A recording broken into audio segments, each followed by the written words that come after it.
Happy spooky season, everyone. Happy Halloween if you celebrate it. Today we are doing a spooky Halloween special reading vlog. I'm hoping to read some spooky or Halloween aesthetic type of books. And I feel like we are starting strong because today we are reading The Silent Patient by Alex Michaelides. This book has been so hyped up and it has been sitting on my TBR for 2 years now, I want to say. It's been a long time and I'm really excited to read this. This is going to be the first thriller I've ever read other than Verity, if you count that. This book is about Alicia Bredinson, who pretty much seems like she has the perfect life until one day her husband comes home from work and Alicia decides to shoot him in the face 5 times. Yep. So after that whole incident, Alicia then refuses to ever speak again. So that's our one character. And then we also have the psychotherapist, who is our other character, and his name is Theo Faber. And pretty much he's determined to get Alicia to speak and share her story and kind of process everything she's been through, because after her incident, when she decides to stop speaking, she then gets admitted into like a psych ward sort of situation. Let's just get right into The Silent Patient. Little update on my reading of The Silent Patient. So I made it this far and it's really hard to put down. I swear every chapter doesn't necessarily end with a cliffhanger, but it's like enough of like I want to read more. Does that make any sense? I don't know. I am currently on page 260. I'm very close to the end. The only real thing I have to say is I do find it really interesting the way this psychotherapist is communicating with our patient, because like I said earlier, she doesn't speak. So she hasn't communicated since the death of her husband. So no one really knows her story. No one really knows what happened or why she did what she did. And I just find it so interesting how Theo, which is the psychotherapist, is communicating with her in nonverbal ways. So body language and her reactions to things. And he's also doing his research. So he's hearing what other people have to say about her, that sort of idea. I just find it so interesting how we can know so much without actually having dialogue per se. I know this book has a major plot twist and I feel like I haven't gotten there yet, so I'm going to keep my camera close because I really want to get my reaction to the plot twist. What the heck? There's so many Easter eggs in this, but I'm like not smart enough to figure it out. Because I can tell they're hinting at something, but I just don't know what. What?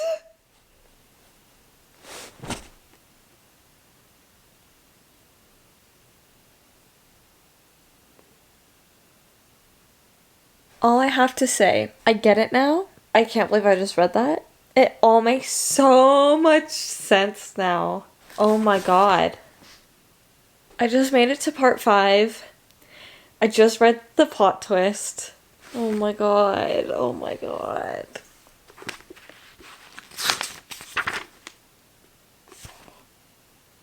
Wait. That's how it ends? This was insane. This plot twist is the best plot twist I have ever read in a book, by far. It makes so much more sense. All the little clues make sense. There was a few times where I guessed what was going to happen and I guessed who was involved just because they seemed suspicious, and I was wrong. I was very wrong. This book was such an enjoyable ride. I didn't find it that thrilling or scary per se. I just found it so fascinating. There was so many interesting parts and different side stories that were going on and so many different things. It was just so well done. I don't know if I would necessarily rate it 5 stars just because there are a few parts where it's kind of slow, but it's definitely 4.5. I understand the hype behind it now. I know this book is like super viral, or it was super viral, at least on TikTok, like a few years ago, and it makes sense. I get it now. That was insane.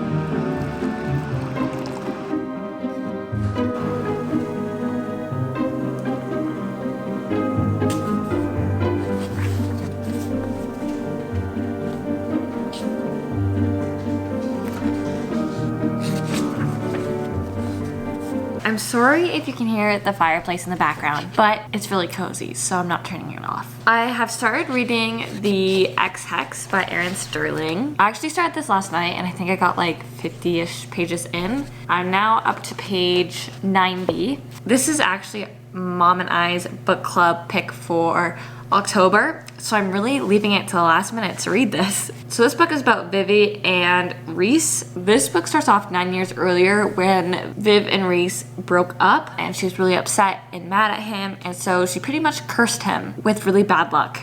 So then it goes 9 years into the future and Reese has to return to the town for this like festival sort of idea from what I'm gathering. And I'm kind of just at the point now where they just had their first meeting again after 9 years. It's honestly just a cute, cozy rom-com that's very witchy and Halloween vibes, and I'm really enjoying it so far. It's nothing like too crazy so far, nothing too special in my opinion, but it's definitely very atmospheric and the perfect vibes for Halloween, for sure.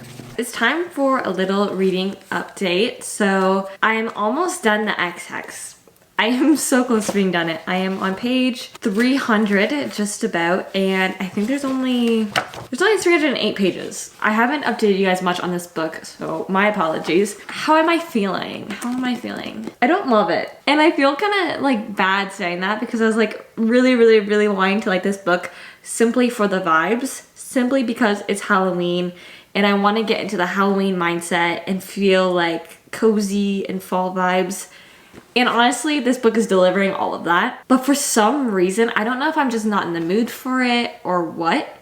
Every time I pick this up, I'm so bored. The only blessing is this is a really fast book to read.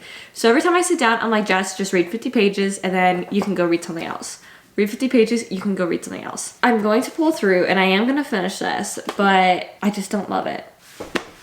Just like that, I'm all done. I really don't know why I would rate this. I don't know if I would rate this a 3 or a 2.5. I think I just wasn't in the mood for it. I think if I was in the mood for it, I would have really liked this. But I read it and I'm happy I did. And I think I'm gonna read the second book because I really feel like I would prefer that one. I just don't think I like the plot in this. I found it kind of boring, but anyways, it's done, so that is good. I don't know what I'm gonna read next.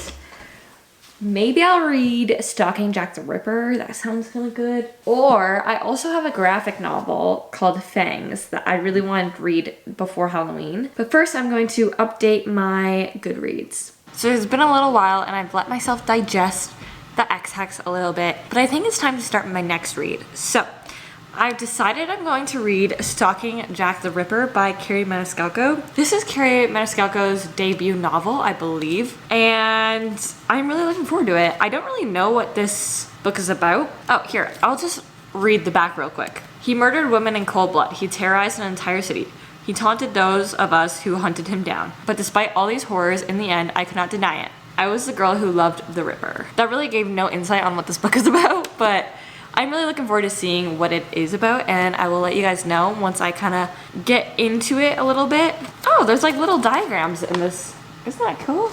I didn't know that. I thought I would give you a little update on Stalking Jack the Ripper. I am currently on page 80, which is chapter 8, and we're just getting like the setup and everything of the story so far. So Audrey Rose is our main character in this book. And it's set in the 1800s, I want to say. Yeah, it is. And pretty much Audrey is kind of going against what the social norm is in the 1800s.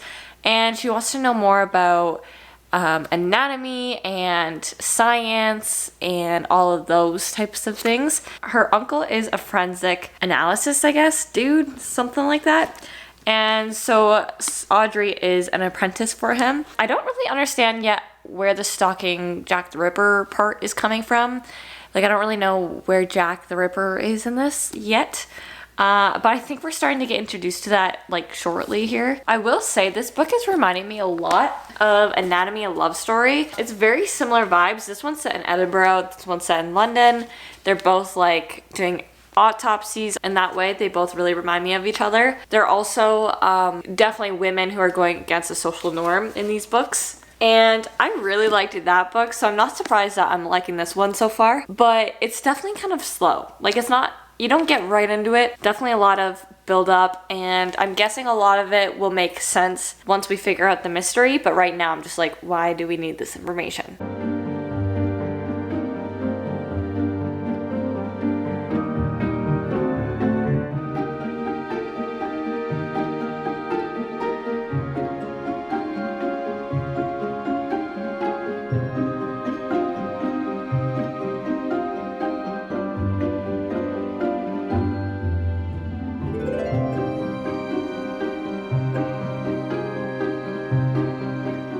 I have made a lot of progress on Stalking Jack the Ripper. I've made it to chapter 27, page 280. Throughout this book, like I said earlier, I think we're trying to solve who the Ripper is, who Jack the Ripper is. And I think we're at the point now where we have a suspicion on someone, but I feel like it's too obvious to be this person. So I think we're gonna have some crazy plot twist in the next few pages here. Yeah, I just think it's too obvious for who Audrey Rose thinks the murderer is. I think it's probably somebody else. I have my suspicions. So we have about 40 pages left, I think, something like that. So we might as well just binge the rest of this, get her done, and see what my final thoughts are.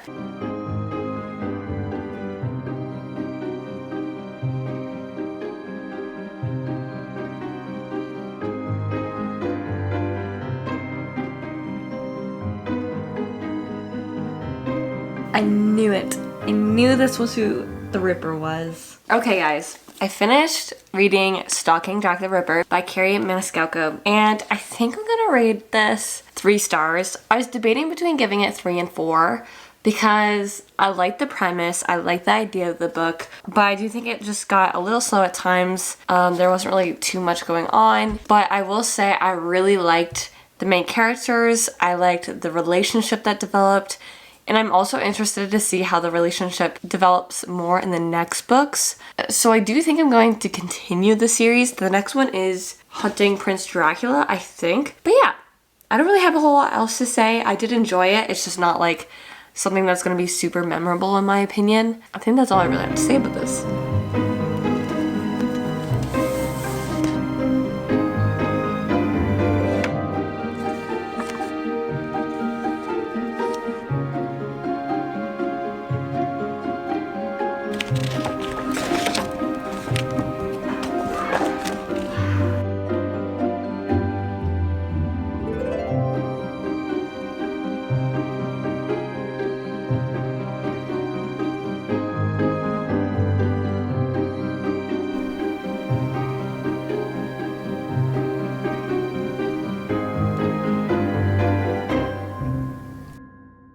Alrighty, just like that, I finished my last book for our spooky reading vlog, which was Fangs by Sarah Anderson. This book was really fun. It's only like 100 pages. It's about a vampire and a werewolf who fell in love. And honestly, it's just a really fun Halloween graphic novel. So I would definitely recommend checking it out if you like graphic novels. Yeah, it was really fun. And I really liked the artwork as well. It was just very quirky. Just like that, I'm all done. I hope you guys enjoyed this reading vlog. And I also hope you all have an amazing Halloween and a fantastic spooky season. Thank you for watching, and I'll see you guys all in my next one. Bye guys!